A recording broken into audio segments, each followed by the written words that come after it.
ஒரு வேதியியல் மாற்றம் என்னுள் உன்னை கண்டால் ஏதோ நடக்கிறதே இடையில் ஊர்வலம் செல்ல என் நிழல்கள் ஏனோ துடிக்கிறதே காதல் ஏன் கவியே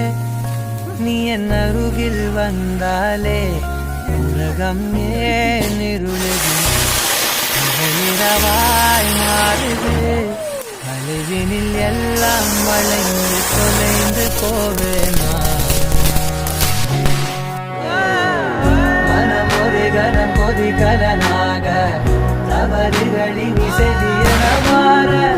தொலைவுகளை தொலைப்போம் ஒன்றாய்